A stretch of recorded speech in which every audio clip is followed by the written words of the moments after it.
Hi, welcome to 7 Habits that are dangerous, detrimental, and damaging to your intimate relationships.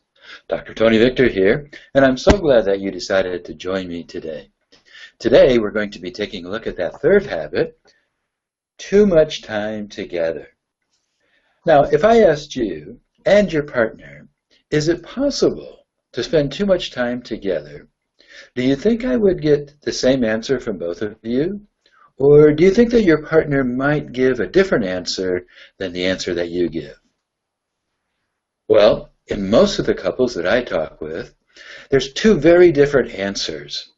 And the two different answers are one of the reasons why there's so much stress and frustration and dynamics in the relationship.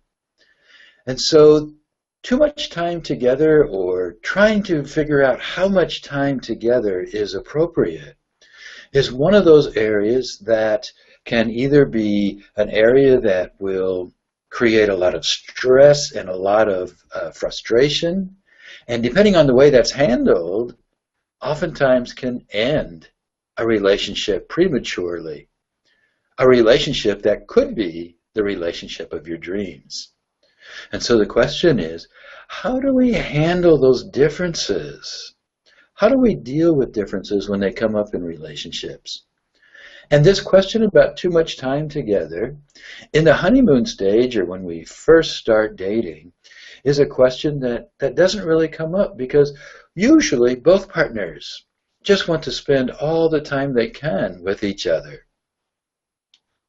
But over time, in a long-term committed relationship, it becomes important to find a balance in how we're spending our time and our energy and in our focus and our attention. And so one of the most important things that you can do to deal with this issue about too much time together is first becoming aware. Become aware of what's important for you first. Sometimes people are really not aware of how much time that they really want to spend with their partner. It may be you are one of those people that just want to spend as much time as possible with your partner. And it may be that you have a partner that just wants to have some time away, some free time. Sometimes what happens is one partner begins to feel smothered or controlled. And the way they react to that is by just getting away. And when they do that, then the other partner feels rejected or abandoned. And that just leads to that stress and that frustration. So becoming aware of what is really your preference in a long-term committed relationship. Are you one of those that want to spend more time together? Or are you one of those partners that need to have a little bit of space, a little bit of your own time, maybe downtime, or maybe time with friends, or time just with family members?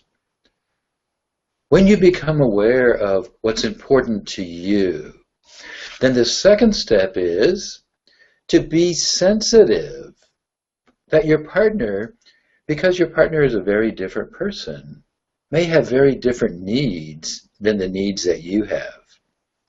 As a matter of fact, in long-term committed relationships, becoming aware of what it is important to me, and then being sensitive to the awareness that my partner is going to have very different needs.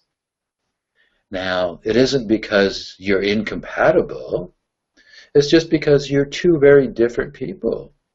And intimacy can grow when we begin to recognize the differences in each other. And instead of trying to change the differences, if we can embrace the differences and see those as opportunities to really begin embracing differences and growing intimacy in your relationship. And the way we do that is really by the third step. Be expressive. It's very important to, once you become aware and you take a little bit of time to be sensitive to your partner's needs, to begin expressing to your partner what your needs really are.